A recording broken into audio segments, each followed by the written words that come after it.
bedposts they softly tease. Time folds the stories we echoes rise, they call us near. Through shadowed past, the path is clear. Legend tales the heart can hear. A world reborn in every tear. Before we begin, we sincerely apologize for omitting an important scene in the previous episode. A short moment meant to follow the accident scene was unintentionally left out. After Hajun believed Ileana was dead and vowed revenge, the scene you are about to watch was supposed to follow. Please watch it before continuing with today's episode. As I knelt on the floor, groaning in anger, the harsh sound of liquid spilling jolted me from my thoughts. I looked up and saw fuel steadily leaking from the damaged trucks. A cold shiver ran down my spine, and a sense of imminent danger washed over me. Rising to my feet, I took one last glance around.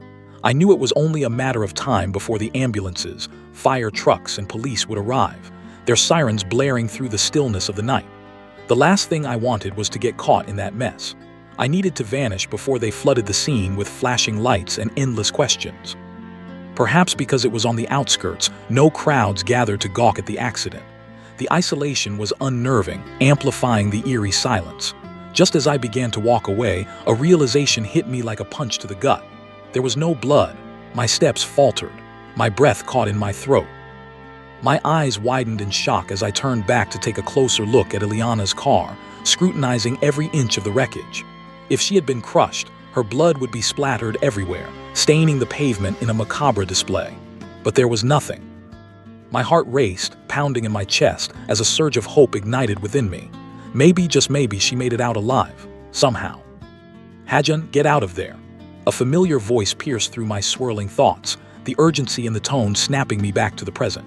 I spun around, scanning the surroundings, my heart lifting with a sudden rush of joy. Get out, Hajun. My eyes finally found her, crouched at the far end of the road, her figure small and disheveled but undeniably alive. She waved frantically, her voice growing more desperate. As her warning sunk in, the full weight of the danger dawned on me. Without hesitation, I bolted toward her, my legs moving faster than I thought possible. The damaged black truck loomed ahead, but I didn't stop until I reached her side. As soon as I got there, she grabbed my arm, pulling me down just as a deafening explosion erupted behind us.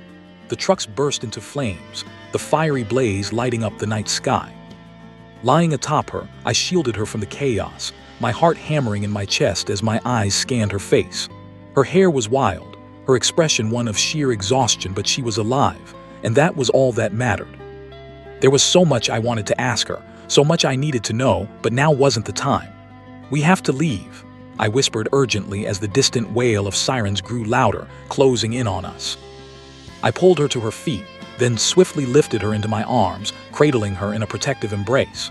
I ran toward my car, not stopping until I safely placed her in the passenger seat. My hands shook slightly as I took control of the steering wheel, backing up quickly to escape the one-way street. The fire trucks raced past us, their red lights flashing, but I focused on getting us out of there. Once we were on a service lane where we could catch our breaths, she finally spoke. "What's the time?" she asked, her voice barely above a whisper. 10:28, I replied, glancing at the dashboard. "But Ivy, you need to take me to the police station now. Please, Hajun, I don't have much time." Her voice was firm, cutting me off before I could continue. "Why do you need to go to the station?" I asked. With a few words, she explained what the inspector had told her earlier, urging me to drive quickly and get there in time. I nodded and took a longer route to the station since the shorter one was now crawling with cops, my mind spinning with questions. As we drove, I couldn't hold back any longer. "Why didn't you tell me?" I asked, gripping the steering wheel tighter. "I can't have this conversation right now, Hajun. I'm pressed for time," she responded, her eyes fixed on the road ahead. "I need to get Jiho out tonight or my entire plan will be ruined." "I'll do it," I offered, my voice steady but determined. "No, Hajun." "Listen," I snapped, my frustration bubbling over. "Listen to me for once, Ileana. Someone just tried to kill you. That explains why the drivers in the trucks jumped out before the collision. I have a strong feeling they knew you were headed to the station." She shrugged, a defiant look flashing across her face. "So what? You think I should hide like a coward? I'm not scared of any of them, Hajan." "I know," I replied, my tone softer now. "But let's use this to our advantage. We can play on the element of surprise. I have a plan. For now, go to the back and lie down. Let them think they succeeded. I'll handle everything at the station." She surprised me by quietly complying, moving to the back and lying down as I instructed. Once we arrived at the station, it was a few minutes before 11.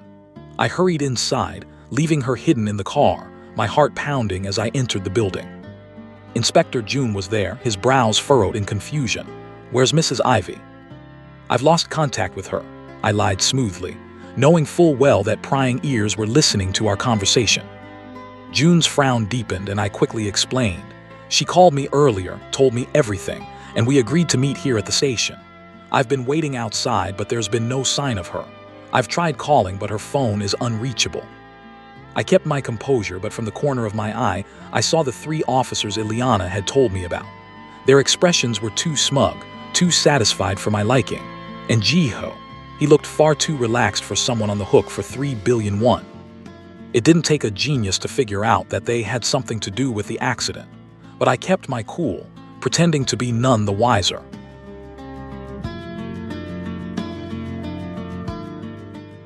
"What are you doing here, Mom?" I asked incredulously, standing at the door with a deep frown. "You left me no choice," she replied, her voice steady but filled with the weight of expectation. I sighed, stepping aside to let her in. "Say what you need to say and then leave," I told her, making no effort to offer her a seat. She gave a bitter smile. "Wow, Hajan, your mother travels at night, shows up at your house, and this is the reception she gets. All because of that woman, isn't it? I know she's in there." "You should know by now that emotional blackmail doesn't work on me," I replied, my tone dripping with irritation. "Remember this, Mom. For as long as you oppose the woman who means the world to me, expect nothing good from me." She sighed, frustrated. "Fine. I came here today to prove to you that the woman lying in your bedroom right now is not good for you. I know it upsets you to hear this, but you're my son, and it's my responsibility to protect you." "You know what? Leave my house," I snapped, feeling my blood pressure rising. "I will leave," she replied calmly, her voice colder now. "But not before I show you what I came here for." "And what's that, to make me angry?" I asked, crossing my arms. She shook her head. "No, to show you the truth." "Not this again, or—" "Wait," she interrupted, pulling out a phone from her bag. With a quick swipe, she played a video and handed it to me. My eyes widened in disbelief as I watched the screen. Ivy, my Ivy, was with my cousin Woobin. They were both naked and having sex, with him taking her from behind, pulling her hair and spanking her ass just the way I remembered she liked. The all-too-familiar sound of her moans filled the room, and anger surged through me.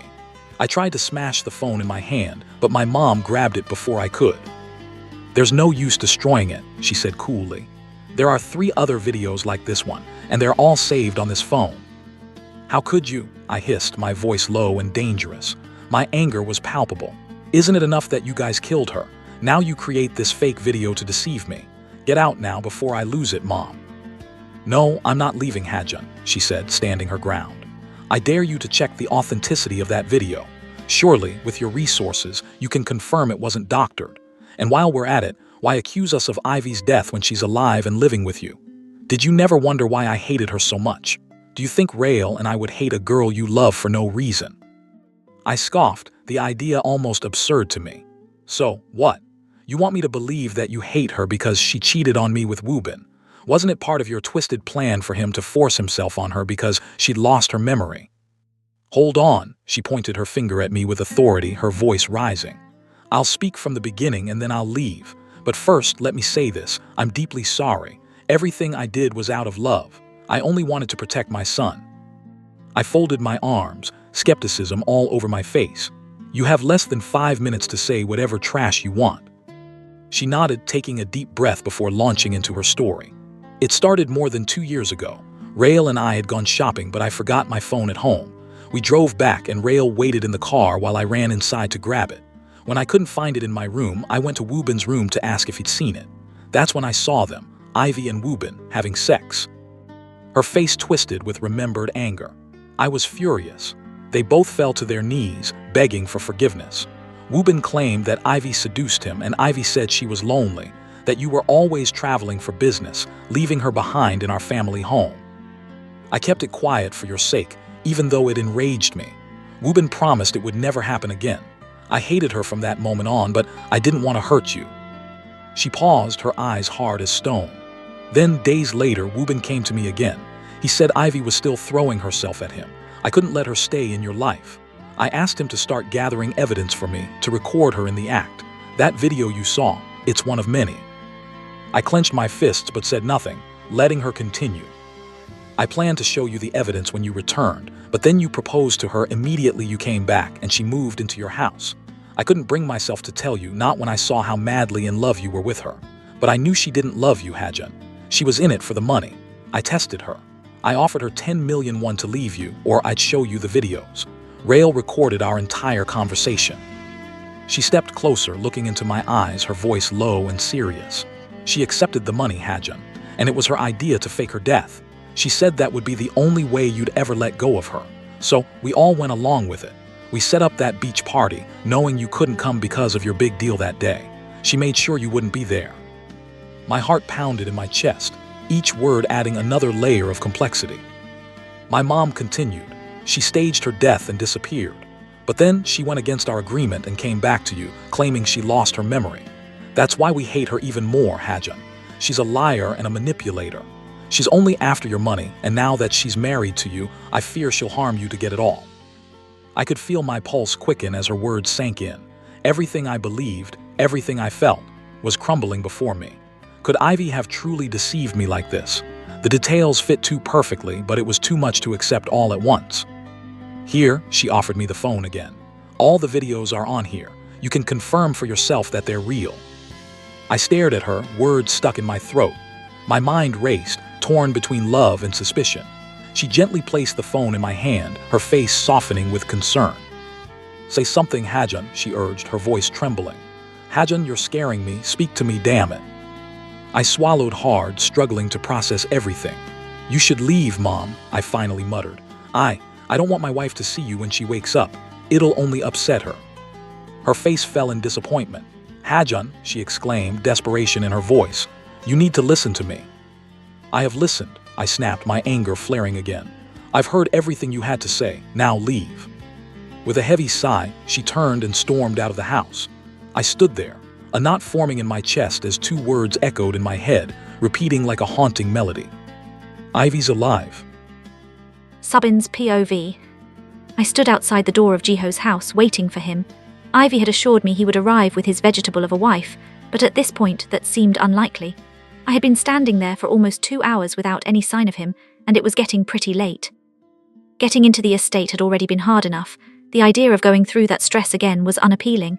I was dressed decently, wearing a long blue dress that covered my knees. It was important to look the part, so Jiho would buy my act. With my hair tied back and no makeup or jewelry on, I looked innocent like an unsuspecting beauty. Too bad all that effort seemed to be going to waste. I took out my phone and dialed Ivy's number, intending to inform her that our plan had flopped. She had assured me Jiho would show up, so the failure was on her. Her number was unreachable. I cursed under my breath. If it weren't for the fact that she was paying so well, I wouldn't let her waste my time like this. Shaking my head, I threw my phone back into my bag and had just started walking away when a car pulled up in front of the house. I stopped and took a step back, clutching the suitcase I had brought with me. From my position, I could see a man who fit Jiho's description get out of the car. I sighed with relief. Finally.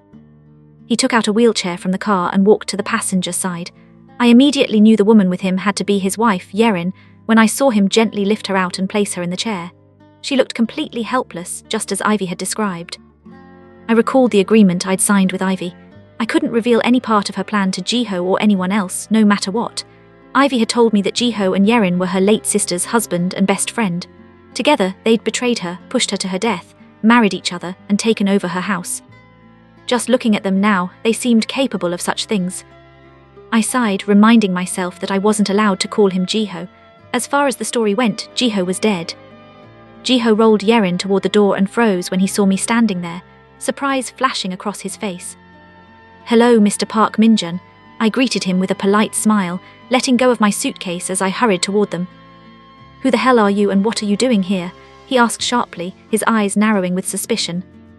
My name is Nari, sir. I slipped effortlessly into character. I'm the live-in help Mrs. Park hired from Hambit Service Agency 2 weeks ago. I was supposed to start today, but I didn't get a call from her. Since she already paid in full, my boss, Mrs. Odion, gave me this address and told me to come directly. I've been standing here for hours, ringing the doorbell, but no one answered. He sighed and glanced at his watch, clear frustration in his tone. It's past midnight. Why would my wife hire a live-in help without discussing it with me? He turned to his wife and asked, Baby, did you hire a maid named Nari from Hambit Agency? Yerin tried to speak, but no words formed. Everything Ivy had told me about their situation was spot on. What an impressive young woman she was, orchestrating all this so perfectly. Why am I even bothering to ask when you can't speak? Jiho muttered irritably, and I fought the urge to smile. He was already fed up with her, it seemed. This was going to be easier than I thought. You know what? He turned back to me. I know Mrs. Odion. I'll call her now to confirm. I braced myself, hoping that Ivy had thought this through. I had never met Mrs. Odion in person, only seen her picture once, so I didn't know what to expect. I just hoped Ivy had reached out to her as she claimed. Jiho dialed the number and spoke to the woman on the other end, who thankfully confirmed everything. Relief flooded my chest as Jiho's expression softened. Your timing is impeccable, Nari. It's good you're here tonight. Take care of my wife, all right? She's very precious to me. I smiled and nodded. Of course, sir. That's why I'm here. I promise she's in good hands. He nodded in satisfaction and moved to unlock the door, still pushing Yerin's wheelchair. I picked up my suitcase, and as he typed in the code, I chuckled softly. What's funny? He asked, glancing over his shoulder. I shook my head shyly. Nothing, sir. It's just that when Mrs. Park came to the agency, she mentioned that her husband wasn't into blondes, which was why she chose me. But she still warned me never to look at you because you're very handsome. At the time, we thought she was exaggerating, but now I see she was right all along. He seemed pleased by my words, his lips curving into a smile. You think I'm handsome, huh? I nodded. Yes, sir. You're not just handsome, you're, well, quite hot. Mrs. Park is a lucky woman. If I were in her shoes, I'd warn other girls to keep their eyes off you too. He chuckled, throwing a brief glance at his wife. I guess that's one of the downsides of being too good-looking. I almost rolled my eyes. Sure, he was a bit good-looking, but I had been with and seen far better. Like that man Ivy had brought with her last time. Now that was a catch. It was amusing how she hadn't noticed him practically drooling over her. You. A strangled sound came from Yerin, her face flushing with anger. She was trying to speak, but it was clear her body wouldn't cooperate. Before Jiho could react, I knelt beside her, gently taking her limp hands. Don't strain yourself, Mrs. Park. You probably just came from the hospital and you need to rest. I promise I'll take excellent care of you. Thank you, Nari, Jiho said, seemingly relieved. Bring her inside, please. With a slight nod, I pushed Yerin's wheelchair into the house while holding onto my box. She kept struggling to speak, her face contorted in frustration, but no one was paying attention. I sighed inwardly as I thought, you can struggle all you want, no one is interested in hearing you out. As we reached the staircase leading to the rooms above, I turned to Jiho and suggested, Sir, I think it would be best if you moved her room downstairs. Considering her condition, life would be much easier for her if she didn't have to go up and down the stairs so often. Jiho paused to consider my words, then nodded in agreement. You're right, he said. Wait here, I'll quickly bring down her bags. I stood downstairs, offering a reassuring smile to Yerin, telling her softly that everything would be fine. I had to be extra careful with my behavior because Ivy had warned me that the living room was monitored by cameras. A few minutes later, Jiho returned, carrying 2 large suitcases. These are the things I could get for now, he said, handing them to me. If you need anything else of hers, you can go upstairs and get it. Also, her doctor's checkup is every Friday.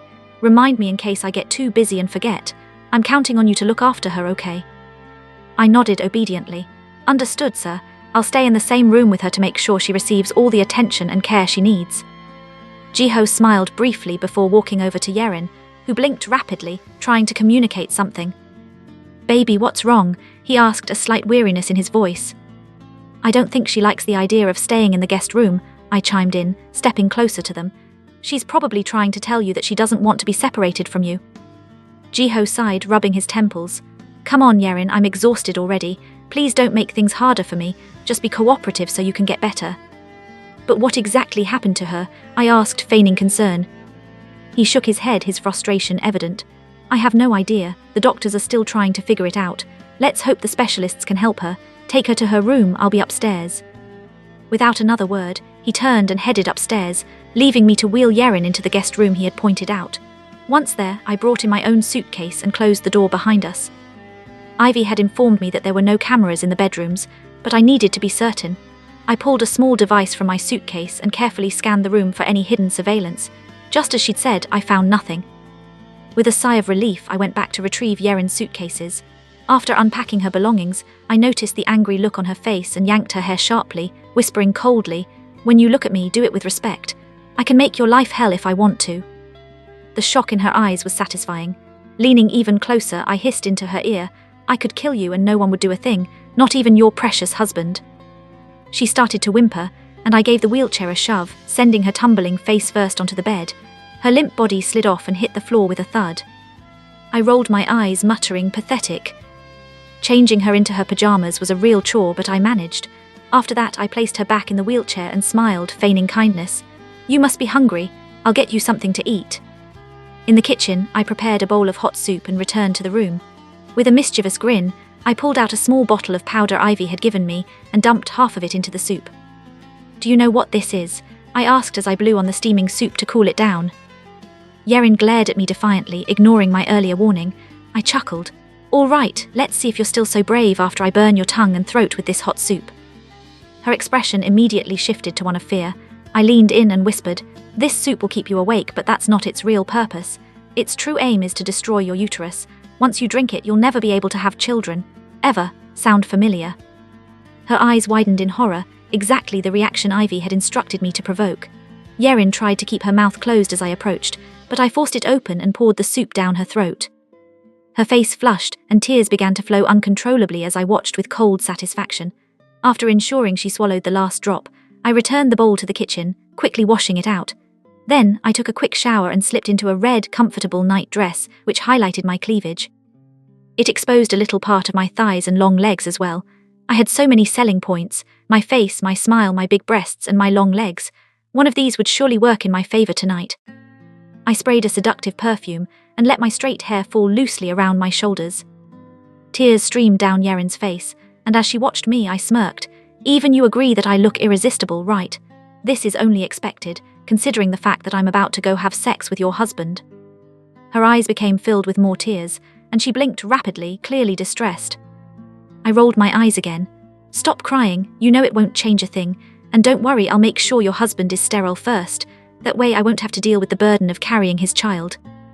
She tried to speak, but I continued mockingly, "Come on, tell me, how is he? Is he good in bed? Is he big down there?" When she remained silent, I shook my head. "You're useless, I'll find out for myself." Wiping off the tears on her face, I added, "It's time to go out, dear. I can't let you miss out on all the fun." I wheeled her out of the room and left her at the foot of the stairs as I said, "Mrs. Park, please wait here, okay? Since you are worried about your husband because he is exhausted, I will make tea for him and ensure he is comfortable so you can finally go to bed." With this, I disappeared into the kitchen and made tea for Jiho as Ivy had told me that he loved to take tea at night. "Let me keep my phone inside, ma'am," I told Yerin as I took the cup of tea to the guest room. I quickly emptied the other half of the powdered substance into the cup of tea and hid my phone before coming out of the room. Knowing that just a sip of the tea would make Jiho irreparably sterile for the rest of his life made me realize just how ruthless Ivy was. "I'll just give Mr. Park this cup of tea and be right out," I once again said to Yerin, whose eyes now blazed with anger. I made my way upstairs, easily locating Jiho's bedroom. I knocked, but there was no answer. The door was unlocked, so I pushed it open and stepped inside.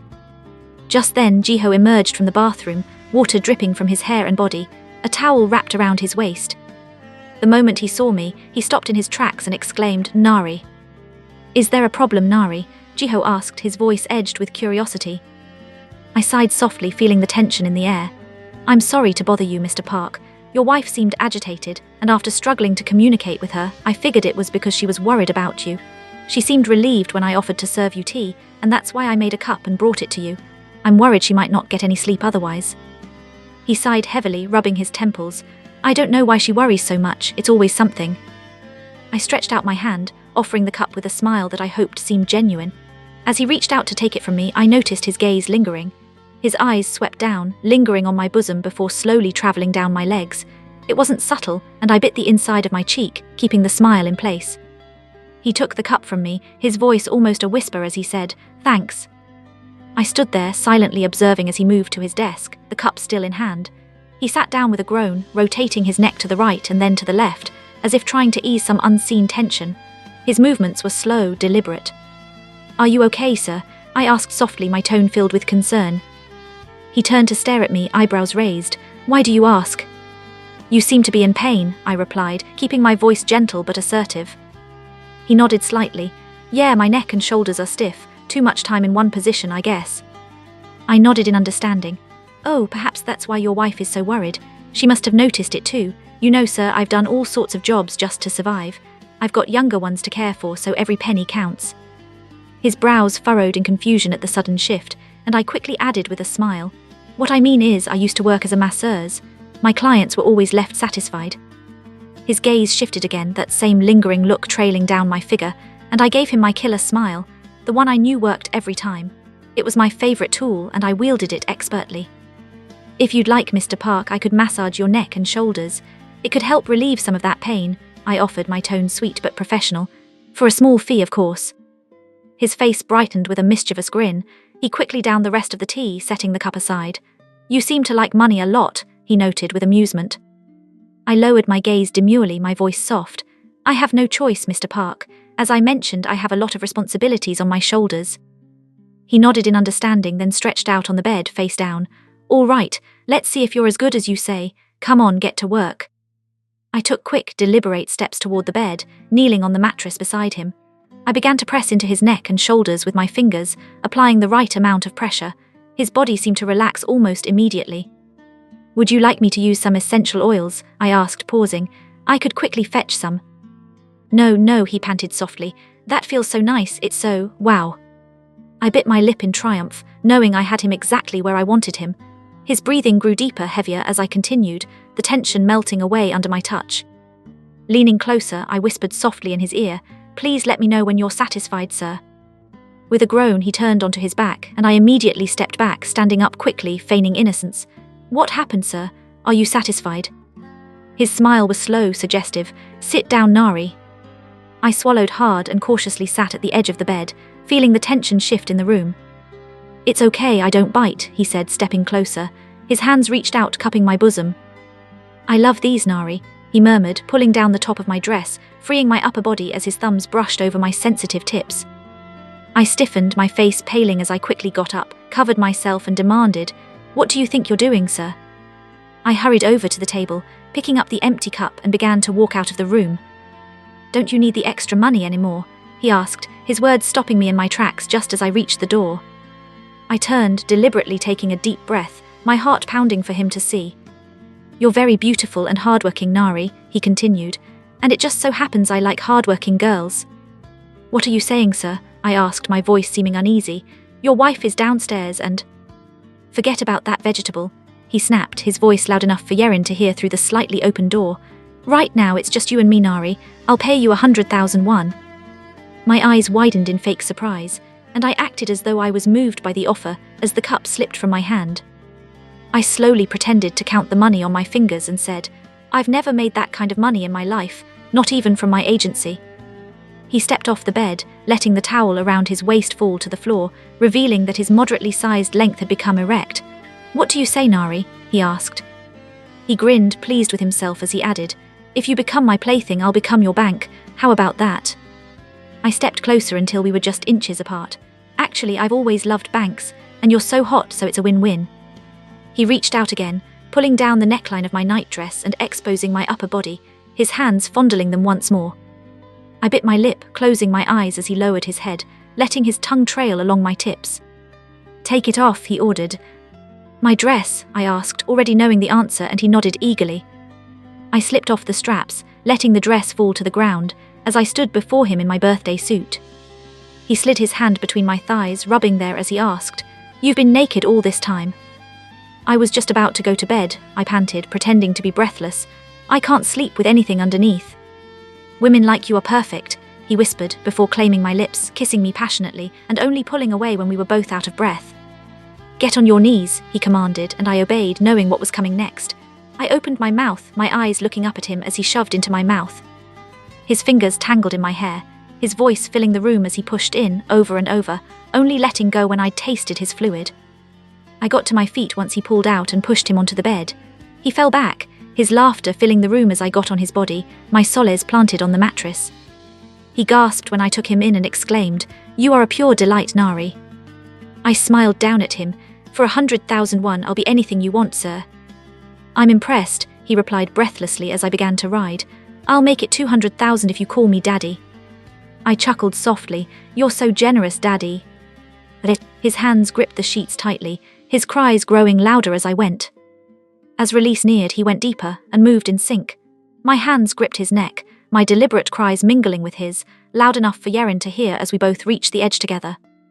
Finally, his body trembled, and he pulled me close, holding me tight as though his life depended on it. I lay beside him on the bed afterward, and he stroked my hair with slow, lazy movements. His voice, soft and content, whispered into the dimly lit room, "No woman has ever made me feel so good. You are wonderful, Nari." I smiled, watching him through half-lidded eyes, remaining silent as he drifted off. His breathing slowed, becoming deep and even, and I waited until I was certain he had fallen asleep.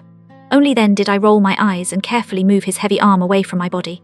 A slight shiver ran through me as I slipped out of bed, feeling the cool air of the room brush against my skin.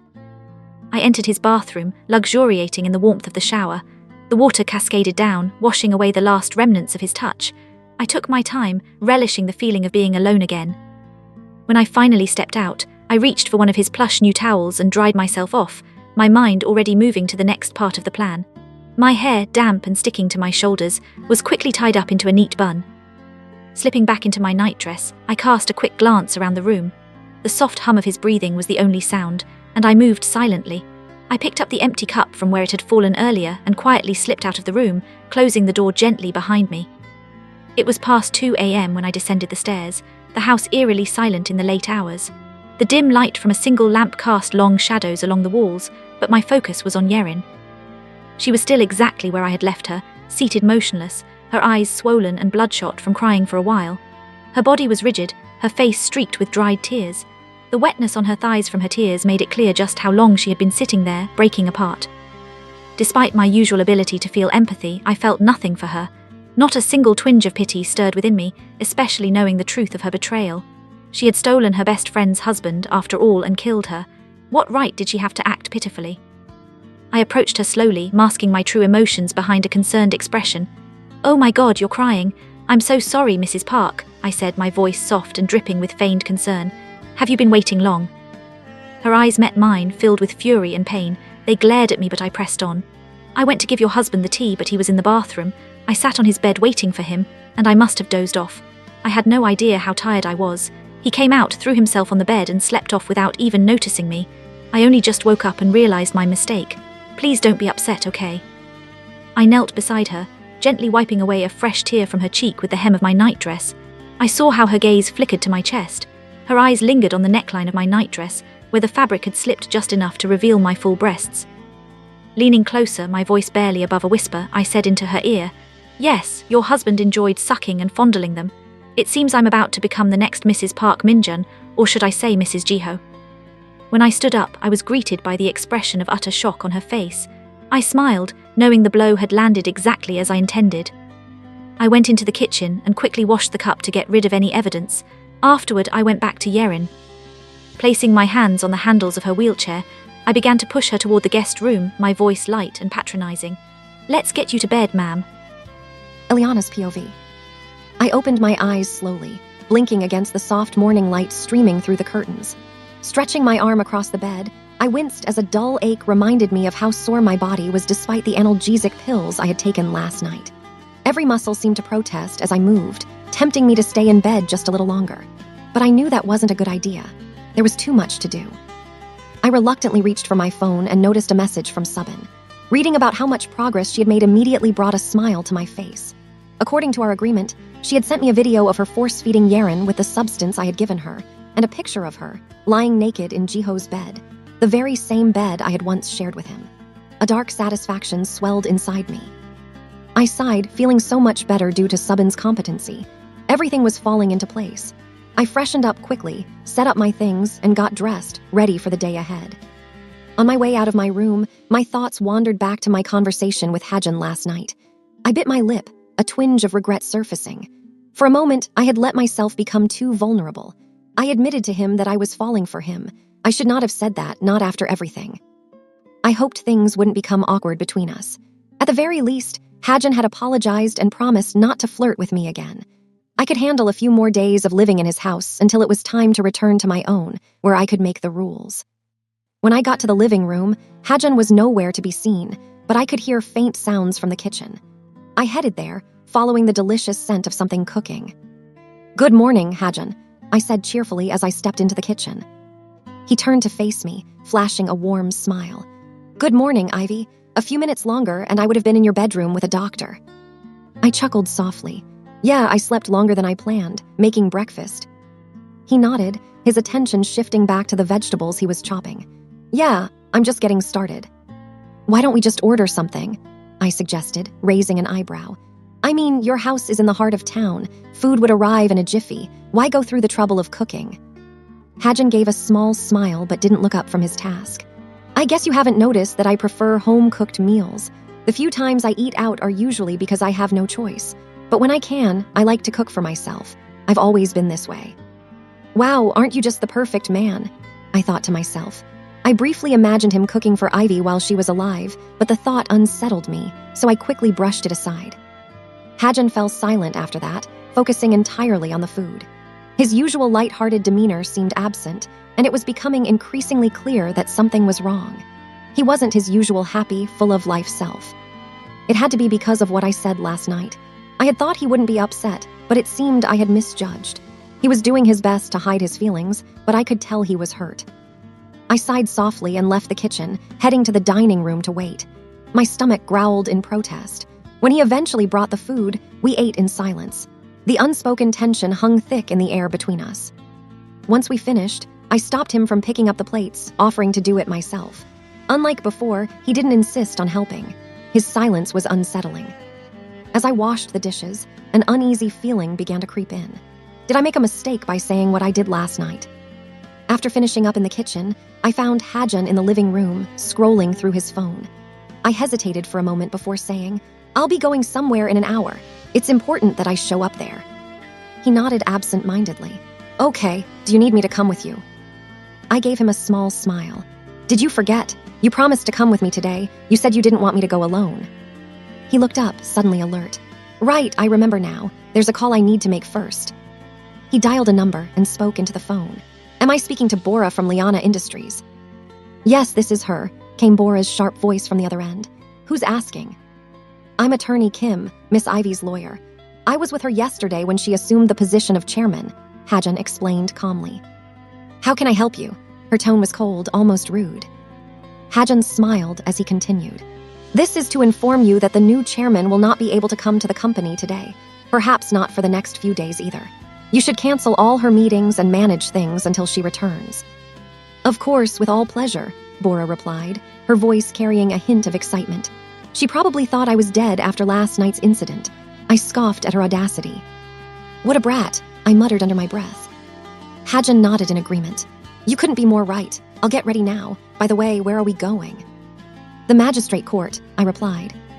He raised an eyebrow in surprise, and I quickly added, "Don't worry, I'll wear a disguise." Almost an hour later, Hajan's car pulled into the parking lot of the magistrate court. I wore a long, sleek black coat that reached my ankles, paired with oversized sunglasses and a wide-brimmed black hat. My hair was tucked neatly underneath, completing the perfect disguise.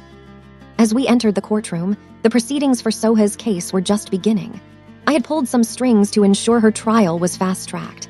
Hajan and I quietly took seats at the back, watching everything unfold. Ironically, the same judge who had sentenced me was presiding over Soha's case. I watched her crumble, insisting she was innocent as her lawyer fought to defend her. At least she had a competent lawyer. But it was all in vain. She tested positive for narcotics, which was all the prosecutor needed to solidify the case against her. Her pleas and tears didn't move the judge, who coldly found her guilty of drug possession and use, sentencing her to 5 years at Chingwal Island Prison. She was lucky. She still had a chance at life once she got out. Despite this, Soha became hysterical, screaming as the police tried to escort her out of the courtroom. That's when Jiho burst in, panting and wild-eyed. His shock was palpable as he realized his sister had been arrested. The pain in his eyes as he helplessly watched her being taken away made my smile widen. "Let's go," I whispered to Hajan, who rose and followed me outside. During the drive back, I closed my eyes, basking in the satisfaction of my small victory. But my happiness was short-lived. Once we arrived home, I couldn't ignore the unhappiness etched across Hajan's face. "Are you okay?" I asked cautiously. He shook his head, his voice low. "No, Ivy, I'm not okay." His response caught me off guard. I had expected him to downplay his feelings like he usually did. I swallowed nervously. "What's wrong?" He sighed deeply. "What would you do if you found out that the most important part of your life was a lie?" I chuckled, though it was hollow. "Story of my life, right?" He ran a hand through his hair, frustration evident. I feel this tightness in my chest, and I don't know how to get rid of it." "Do you need a hug?" I asked softly, surprising myself. He paused for a moment before nodding, a small smile tugging at his lips. "Actually, yeah, I think I do." Without hesitation, I took a few steps toward him and wrapped my arms around his back. He pulled me into his embrace, holding me tightly.